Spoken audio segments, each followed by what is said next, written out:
25 years ago, I had one of the most formative experiences of my teenage years. I got to see Jurassic Park in the theater for the first time. As a lifelong dinosaur fan, seeing dinosaurs rendered so realistically and lifelike on the big screen was an absolute revelation. And quite frankly, I had to give Spielberg a lot of credit for putting science front and center in the movie. Many of the characters are talking about ideas that were considered cutting edge in paleontology at the time. Unfortunately, no director who's worked on the franchise since Spielberg has had that much interest in including scientific accuracy in the movies. So we're now at a point where 25 years later, the Jurassic Park movies are as far behind the scientific curve as Jurassic Park was ahead of it when it first came out. And while every blockbuster plays fast and loose with its science, there are few blockbuster franchises that are as centered around science as Jurassic Park. So today I'm going to count down my top 10 biggest scientific inaccuracies in the Jurassic Park franchise. Welcome to Drexplanations. Number 10, Tyrannosaurus vision. So for those of us who've read the book, we know that Michael Crichton really was just trying to come up with a lot of different ways that he could portray the unintended consequences of genetic engineering. Among these, of course, was the fact that the dinosaurs could both reproduce, as well as the fact that T-Rex couldn't see anything that wasn't moving. Both of these were flaws that the dinosaurs had inherited from frog DNA that had been pasted into theirs to fill up gaps. For reasons I still don't entirely understand, Spielberg decided to keep the frog DNA explanation for the reproduction, but just say that T-Rex couldn't see things that weren't moving because reasons. And while we can't exactly give a T-Rex a vision test, we could say it is almost certain that T-Rex did not have this limitation. And how exactly would we know this? Well, we can make an educated guess because predators in general have to have really well-honed senses. This is how predators acquire prey after all. So if you have a predator that can't acquire its prey, it's probably not going to live too terribly long. Just to put this in perspective, Tyrannosaurus rex actually has something in common with you that you might not know. Tyrannosaurus rex had binocular vision. Both of its eyes were forward-facing. So if it could perceive depth pretty well, why would it not be able to perceive movement? Number 9, the dinosaur dig. So this is from a scene in the original Jurassic Park where they're digging up a skeleton of velociraptors, so Grant can scare the bejesus out of a little kid. And the problem here is that it's way too easy. They're basically just scooping up sand and the bones are right there for them to find. If dinosaur fossils really were this easy to find, then we would have a much easier time studying them, but they're not. For one thing, dinosaur fossils are always found embedded in a layer of rock that is usually called a matrix. The whole idea behind fossilization is after an animal dies, it's very quickly covered up by a layer of sediment. That sediment eventually gets uplifted and compacted into rocks. So when you dig dinosaur bones out, you are very literally chiseling away at rock in order to do it. It can take months and sometimes years to extract dinosaur bones from that matrix, not the several minutes that we see in the movie. In addition, the velociraptor skeleton we see the scientists digging up is, shall we say, a little bit more complete than you would actually expect to find. When animals die, it's not uncommon that parts of them get taken away by scavengers, washed away in floods, or otherwise moved, so it's incredibly rare that you actually do find a skeleton that's considered complete. In fact, in the world of paleontology, do you know how many bones in a skeleton have to be present for it to be considered complete? Half. In most cases, when we recover the fossil remains of animals, we get maybe a few teeth, a few bones, and if we're really lucky, we get a whole skull. But a complete articulated skeleton with literally all the bones still attached? Yeah, that doesn't happen. Number 8, Spinosaurus. So we're just going to get this out of the way early on, and that's to say that Spinosaurus is part of the least appreciated chapter of the Jurassic Park series. For reasons that are still baffling, they somehow decided that this was a dinosaur that was big enough and bad enough to take down a T-Rex. But more than that, they were dealing with really incomplete fossil remains when they made that movie. You see, Spinosaurus was first discovered nearly a century ago by a German paleontologist studying fossils in Africa. Now, the remains that he recovered were pretty sparse, but they were enough for him to realize that what he had was a large carnivorous dinosaur that had this bizarre huge fin on its back. He took the fossils back to Germany, and unfortunately they were destroyed as the Allies bombed Berlin at the end of World War II.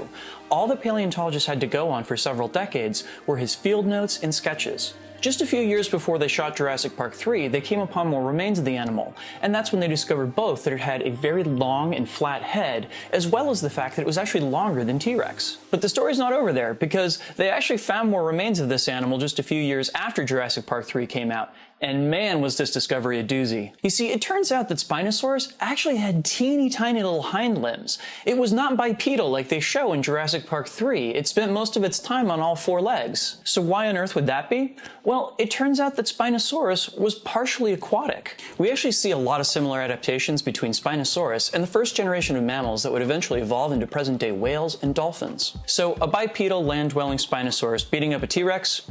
Pure fiction. Number 7. Dinosaur hands. Okay, now bear with me because this one's kind of a deep cut. This is a mistake that actually applies to almost every single dinosaur that we ever see on screen in any of the Jurassic Park movies. From Tyrannosaurus to Velociraptor to Spinosaurus, they all have this one thing in common. Their hands are in the wrong position. That is, most of the time you see their arms curled up like this, so that their palms are pointed either downward or back towards them. And the problem here is that dinosaurs, just like their closest living relatives, crocodiles and birds, couldn't pronate their hands. That is, they couldn't face their palms away from themselves. So just like present-day birds, what dinosaurs would have to do is fold their wrists back against themselves. Ironically enough, it's really hard for me to bend my wrist this way, but it was the most natural way for dinosaurs to do it. Nitpicky, I know, but hey, it's little touches like that that really sell you on the scientific accuracy here. Number 6, Brachiosaurus. So it must be said that one of the most earth-shattering moments of seeing Jurassic Park back in 1993 was seeing the incredibly beautifully rendered Brachiosaurus looking so lifelike. And of course it really helped that John Williams' score underneath it was incredibly inspirational. But then there's a scene a little bit later on in the movie where Dr. Grant and the kids are hiding out in a tree, and they happen to feed a passing Brachiosaur. And here's where the problem comes in. That Brachiosaurus couldn't chew. See, Brachiosaurus didn't process its food like we do. It didn't have molars in the back of its jaw. Brachiosaurus had a muscular pouch just before its stomach called a gizzard. Brachiosaurus would swallow rocks, and they would get stuck in that muscular pouch. Then whenever it ate food, the food would get ground up by all of those rocks before getting passed on to the stomach. Now, the novel does make reference to gizzards, specifically where it concerns a 6 stegosaurus. Try saying that 10 times fast. But apparently Spielberg didn't get the memo. Number 5, Pteranodon. Now I'm going to start this off by ruining your childhood. Pteranodon is not a dinosaur. You see, dinosaurs actually shared the Earth with quite a number of different extinct animals that look kind of like dinosaurs, but were actually descended from different lines on the family tree. Pteranodon was a member of a family called pterosaurs, descended from lizard-like animals that became very, very specialized by creating wings out of membranes attached to their bodies and an elongated pinky. They were also part of one half of that pterosaur family tree that had a really special adaptation. They had no teeth. So unfortunately those pteranodons in Jurassic Park 3, like many things, not so accurate. And while pteranodons were huge compared to most contemporary birds, they definitely did not have the strength to lift an entire human being. Number 4, Dilophosaurus. So y'all remember that really creepy dinosaur that snuck up on Dennis Nedry that had the frill around its neck and could spit poison? Yeah, none of that's accurate. For one thing, Dilophosaurus was a lot bigger, much closer to the size of the velociraptors than what we see in the movie. And there's no evidence whatsoever that it had poison glands, let alone that it could spit that poison. And as for the frill, well, we don't actually have any fossils of Dilophosaurus that preserve any of its soft tissues, so we can't really say for sure. But this is a really unique adaptation, even among modern-day lizards, so it's pretty far-fetched. Number 3. Mosasaur. So I've got to say, this is one of the weirder choices they made in Jurassic World. You remember that gigantic aquatic predator that eats the great white shark? Well, it didn't quite look like that. Now, Mosasaurus was actually a pretty large aquatic predator, but it was nowhere near the size of what we see in the movie. It maxed out at about probably 60 feet in length. The animal we see in the movie is easily over 100 feet. Now here's the weird thing. There was actually an aquatic predator active in the Mesozoic that was closer in size to the Mosasaurus that we see in the movie. It was called Kronosaurus, and it had a shorter tail than the Mosasaur, but otherwise it's a pretty good size match. So why on earth did they make an unrealistically large Mosasaur rather than using Kronosaurus? I don't know. Number 2, Velociraptor.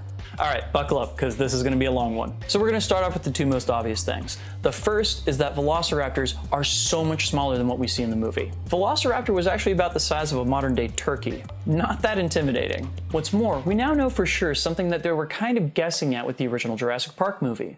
Velociraptor was covered in feathers. You see, just a few years after Jurassic Park came out, a huge treasure trove of fossils was discovered in China. And among those fossils were close relatives of Velociraptor, and they showed something that was really cool. Feathers! So many feathers! You see, the first bird, Archaeopteryx, appears in the fossil record many millions of years before Velociraptor, but we already knew that they were closely related. There's actually a school of thought in paleontology right now that instead of thinking of Velociraptor as being a predatory dinosaur, we should actually be thinking of it as among the first generation of flightless birds. So with all that out of the way, now I'm gonna blow your mind.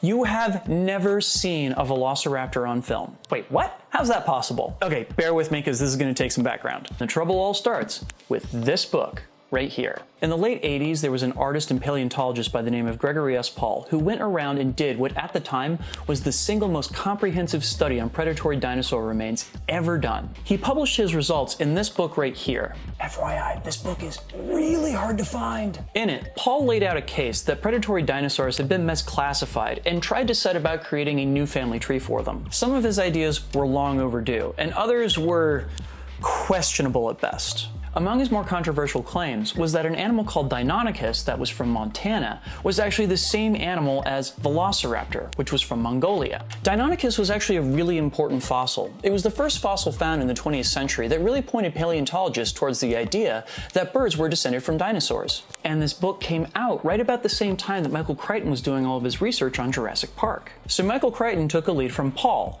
and he made his Velociraptors bigger, because Deinonychus is actually bigger. It's about the size of a wolf. So all of the animals in the book called Velociraptor are actually meant to be Deinonychus, and Spielberg followed suit. The way you can tell this is that the Velociraptors in all the Jurassic Park movies have shorter snouts than Velociraptors should.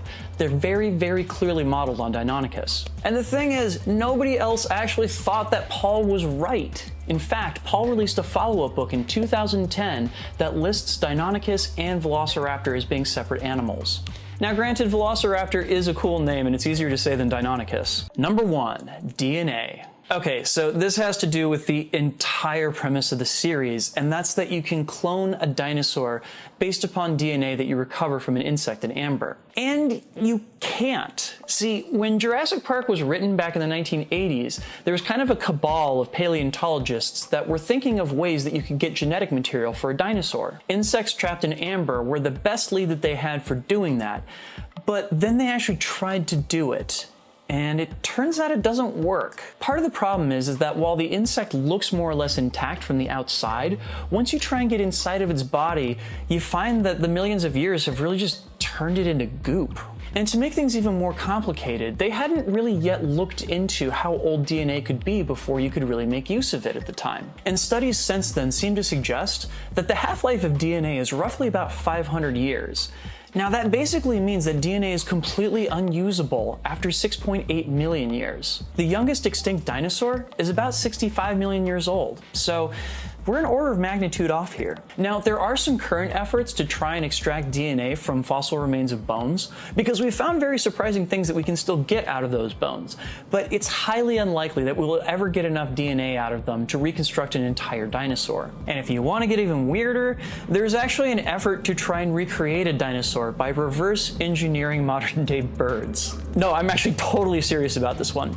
See, most modern day species hold on to the DNA remnants of the animals that they evolved from in the form of inactive DNA that doesn't really get expressed. So the theory is that you go back through the genes of modern day birds and find those unexpressed genes that date back to their dinosaur ancestors. You reactivate those genes and all of a sudden you start getting birds that have claws and teeth and maybe closer to dinosaurs. I'm not a geneticist, but I will be first in line to buy a ticket to an eventual dinosaur theme park if they ever pull this off. Cool, so those were my top 10 scientific inaccuracies in the Jurassic Park series. And now, I want to hear from you guys. Are you gonna go see the new Jurassic World movie? What's your favorite dinosaur? Mine is Deinonychus, and needless to say, I did have a dog in the whole fight of Deinonychus versus Velociraptor. Do you have a question about science, economics, or math? Let me know down in the comments, and I might do a video on it. For now, thanks so much for watching, and have a good one. Peace.